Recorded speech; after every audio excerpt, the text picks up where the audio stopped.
These are the plaintiffs, Corey Greco and James Kalazakis. Corey says she let the defendant use her dog as a stud to impregnate his female dog, and now he's stiffing her on the stud fee. That's right, the guy's going back on their agreement.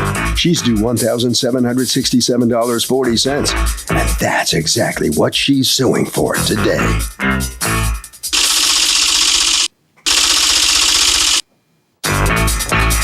This is the defendant, Nicholas Sakala. He says the plaintiffs tried to extort money from him after the birth of the puppies, and they also threatened him on the phone. If anyone went back on their original deal, it was the plaintiffs, not him. In fact, if anyone's owed money, it's him. He's accused of being bitter over a litter. The defendant has filed a countersuit for $5,000 for extortion, breach of contract, and lost time from work. All parties, please raise your right hands. Welcome back to the People's Court. Next case in the docket. The plaintiff's dog was used as a stud for the defendant's pooch, and the defendant isn't paying the stud fee. Okay. The defendant says the plaintiffs are extortionists. It's the case of what a stud. Corey Greco? Yes. And James Kalazakis? Kalazakis, yes. Kalazakis. You are suing Nicholas Chikala? Yes, ma'am. For $1,767.40 that you feel he owes you for stud fees and some supplies after, according to you, he breached an agreement to breed your two dogs. Tell me what happened. Yes, Your Honor, I've been a breeder of boxer breed for over 10 years now. That's my stud dog, Comrade. I got him about 2 years ago from Russia. I had him imported from Russia. Back in July 2012, we were at a barbecue, which I saw Nick there, and he told me that he had a female that was around 3 years old that he wanted to breed. He said his female was in season. So I said, okay, well, when did she start her season? Okay, let me ask you a question. So you two do end up agreeing to mate the dogs, right? That's correct. And the agreement is, if I understand correctly, the original agreement was that if the dog got pregnant, that when the dog was going to have the babies, the dog would go over to your place because you know what you're doing. That's correct. The dog would have the babies. You would take care of the babies. Yes. And then you would sell the babies. Yes. And then he would get 40% of what? The purchase price? And you would get 60. Of the net profit. Of net profit. Yes. Okay. But what went wrong? Because when she was going to have the baby, she ended up coming to me. He brought her to my home, and when he got to my home, he pulled up in the driveway. He had her in a little tiny crate in the back of his SUV. And all of a sudden, I look down, I see that her vulva was swollen and full of pus. I said, there's no way that she can deliver out of this. I said, she can't pass puppies through this. And then we told Nick and his wife, we said, you need to go to the emergency clinic right away. Right now, she needs emergency care and she needs a C-section. And he said to me, he just stood there looking at me. And so I ran upstairs and got my husband. I ran with Chris, got my husband, Jim, and I told him to come down, and he came down. He told Nick, this dog cannot stay here. This dog needs medical care right away, and she needs a C-section. All right. Did you take the dog to have a C-section? Immediately? Yes. And what happened when you went to the vet? Okay. The first thing that they stated was that there was low milk production and that she wouldn't go into labor anytime soon. They said a couple of days. However, they said to go in the next morning and schedule a C-section. Okay, and did you? Which is what we did. Well, unfortunately, we didn't have that opportunity because that night the dog's water broke at my house. Is that accurate? That's correct. Okay. So what ends up happening is the dog, as soon as it happens, I call, my wife calls her while she's calling her. Come on up, please. Go ahead. You call her and you tell her, we need you to come, the dog's... Yes, please come right away. The dog, started to deliver the puppies. She's like, I'm on my way. Okay. So the first one came and was dead.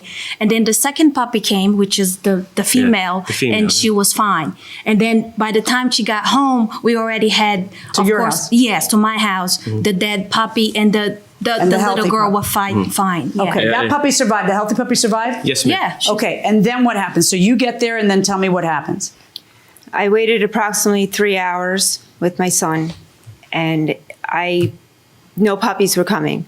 I said to him, well, this isn't good. They're suffocating inside the mother. So why didn't the two of you told take him the dog to report. the emergency vet to have a C-section? He wouldn't take, he Ma'am, didn't want to pay the money, Your Honor. What's the That answer? is 100% false. He didn't care about the puppies or the dam. Your Honor, the truth of the matter is, while my wife was on the phone contacting her, I immediately contacted the ER where my dog had been examined. They said, you're putting your dog in danger trying to move her while she's in labor to bring her to the hospital. It's not going to help. If she's past 2, you need to let her pass the rest. So what ended up happening was she came, none of the dogs delivered. You don't have, that was what the person from the emergency room told you? Correct. Correct. Do you have that in writing? No, I do not. No. Okay. No, I do not. All right, now, you are having this disagreement there, and then what happens? Well, first of all, the night that the next day I called him. Wait, no, what happened that night? Well, that night I went home Why'd you leave, though? because he would not take her for a C-section. Okay. She needed a C-section, Your Honor. Okay, and what was he saying to you was the reason he wouldn't take her to a C-section? He said that he didn't care about the puppies, that all he cared about was he did say he cared about the dam, and he didn't care You about said the a minute ago puppies. that he didn't even care about his dam. The way he was acting with other stuff. What? What did you say? He threatened to leave the dog on the side of the road pregnant. From my Outside house. where? From my house. Yes, you did. You also did not want. You're Sorry. not in some alley. sorry. You're in my courtroom. You don't talk to the litigants. Apologize. But in any event, you leave because things are now getting out of hand and you don't like how they're going. You don't want to be a part of it. It's upsetting you. So you leave because you want the C-section. You want him to move the dog and have the C-section. And then how many dogs were born? A total of 11 puppies were delivered, 4 of which were live. Did you ever go back the next day to see that? I called him and I asked him what was going on. He lied to me and told me there was only 8 puppies. Born. Yes, that's correct. And 4 were dead and 4 were alive.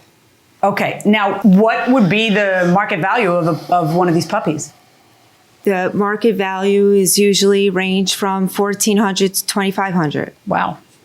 So now what happens? Do you guys talk about how you're going to alter the contract now? We did not, because at that point I wasn't sure if I was going to sell the puppies, Your Honor. Okay, so when do you talk about it?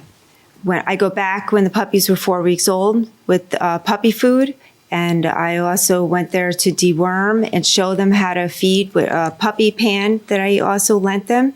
Okay. At that point, I was leaving the home. I said to him, Nick, since I'm helping you, I offered to sell the puppies again, and I offered to take them at 6 weeks old to my home and care for them and feed them 3 to 4 times a day and sell them and take them to my vet for their wellness checkup and pay for that out of my pocket and also register the litter, which is around $50. I said, since I'm going to split some of the work with you, how about we just split it 50-50 and call this even? We'll split everything 50-50 and call this even. He said, absolutely not. That's ridiculous. I'm doing all the work and da-da-da-da. So that's when I just got very upset. He wouldn't even look up and say This was goodbye at the to me. 4-week mark? This was at the 4-week mark. Okay. And I left. I went home. I told my husband. My husband called him on the phone. How'd that go? Not very well. How come? So how do you feel about private people who breed these dogs, their own dogs? Personally, I think it's very irresponsible because they're profiteering and they're not taking responsibility for all the overpopulation. A lot of dogs are being put to sleep as a result. So I think there should be some kind of regulation. Anybody have anything to add to that? Because that was a pretty good point. I think if the dogs are being well taken care of, and the people are passionate about taking care of the dogs, then they should be able to do it. Okay, 2 points of view going inside the courtroom. I was more worried about her selling the dogs and then being damaged because it was in the womb so long. And you really can't tell if the dog is brain damaged till it gets older. And that's kind of a difficult thing to do with her name, and she's very reputable. Wait, she wanted to take the dogs. Yes. I was the one who said no, I didn't want it to. I didn't want anything any more to do with this. Yeah, but now you're in court because you want to be paid a stud fee, which was never the agreement. He was never going to pay you a stud fee. You can't change the agreement and ask me to enforce a contract that didn't exist. Well, the 60% included the stud fee, and he was aware of that. Well, that's great, but then you didn't abide by the contract that you guys had agreed to. You want me to pretend that it's just a stud fee, and I can't. And you want me to pretend that they have nothing to do with it, and I can't do that either. Now, apparently, at some point, you do have bad blood, because when you tried to sell these dogs, they won't let you use their stud's name because you won't pay the stud fee. Yes, we get a voicemail, a very, very violent voicemail by the plaintiff, the husband. Do you have it? Yes, ma'am. Oh, let's hear it. Hey, Nick, this is Jimmy. I tried to be nice about this whole thing, right? I'm not going to be nice no more. You killed you killed $12,000 out of your pocket. This is all your fault, okay? I'm coming by tomorrow for a stud fee, $1,500. I'm done talking to you and dealing with you, right? You're nasty to her, and you're nice to me. I don't get that, right? Me and you can have a problem, all right? We want all our stuff back and the check. I'll stop by tomorrow. End of message. What'd you do? I called the police. They said it was a civil situation. What happened the next day? He didn't show up. Okay. We took. Do you have all the another stuff message out. from him? Yes, I do. Let me hear it. Hey, Nick, Jimmy again. Sorry about it again. One more thing. If you used Conrad's name or his background or tried to do anything wrong with the AKC papers, I will find out about this. It's not going to be good for you, Nick. It's really not. I'm sorry, but... Okay, so what did you do? At that point, I called a lawyer and asked them. Provided them all the information that I had. What'd the lawyer tell you? He said, "Listen, let them take it to court because they're going to see that they keep changing." What do you think you owe them? What's that? You heard me. I don't think we owe them very much of anything, ma'am. After You what think they you owe them put us nothing? through. You have 4 puppies thanks to the sperm of his dog. We don't have the 4 puppies. What'd you gave do with them? Well, we sold 3 of them. Considering the fact that they gave that voicemail saying that there was no way that we could use their information at all, it was well below market value. What'd you sell them for? $500 a piece. You sold 3 of them and kept 1? No, we gave a dog away. I do have pictures of the dogs, though. Let me see them. You have a counterclaim against them for $5,000 for what? For breach of contract, because while there was nothing signed, we felt as though that they... Yeah, but how do you come to the figure of 5? Oh my gosh, you're so cute. Oh, I have paperwork here. Okay, I want to see proof of all of the expenses Here you go, ma'am. that you say you incurred with the dogs. And also, did you do any bills of sales with these 3 sales? No, we did not. You didn't? You didn't No. get it in writing after all this? You know what? It was, at this point, if there was an issue, we actually How had... do I know you sold them for $500 and not for more? That's all. I mean, obviously, you have affected the price of the sale by refusing. That last little phone call, I hope it felt good because you were nailing yourself when you did it, right? Because if they can't use, you understand that. Yes, I do. All right, what's that? What's in your hand? He advertised the dogs for $1,100 a piece. He advertised them for $1,100 Yes, he a did. piece? Because of the fact that they couldn't. We advertised for 11. That doesn't mean we were able to get it. I don't know. I don't know what you got. Do you have paperwork anywhere about your sales? No, I don't. You bring me no proof of what you sold the puppies for. Did you take cash? Do you have the names of people you sold them to? No, we don't. All we did was tell them that what they needed to do. You know who you sold them to. Wait, we sold it to a couple Friends? people that we do know. Yes. Okay, so why did you say no when I said, do you have the names Well, of the people to? because I don't have. There was 2 people that we didn't have. They may be wrong, but they're straight. I'm gonna assume you sold those puppies for $1,100, which means that you're not out anything. So I'm not going to order them to pay you anything else because I am very uncomfortable with the fact that you did not bring me proof of those sales, that when I first asked you, do you know the people you sold them to? And it was no. And then it was, well, come on, you sold them to friends, right? Yeah. No. Now, here's the thing. You want me to impose yet a 4th agreement that nobody ever agreed to, and I can't do that for you. Because you bailed in the middle of, the birth. You have, there's nothing to, but if you change your mind, you change your mind, and that's fine. But then when you do that, and it makes you feel good to pull the plug again and to change all that stuff, that's great, but there are consequences to that. You can't then come to court and make me force a contract he never agreed to and pay you a stud fee. No. So on your counterclaim against them, 0. And on your claim against them, 0 as well. Good luck, folks. Both sides hold on right there. Wow, so zeros on both sides here. So step on in here. You satisfied with how the judge sees this? I don't know. I just. All right. How's the dog? He's doing? Good. All right. He's not going to growl at me, right? No. Okay. Good. All right. Good boy. Okay. Good boy. Hey, good dog. Yeah. Nice dog. I like that dog. I like the dog. Okay. Head right down this way. Nice dog. Guys, this goes back to you. That's all the paper. All right. So you get nothing out of this either. You're not too sure on the judge's part whether how forthcoming you were in there.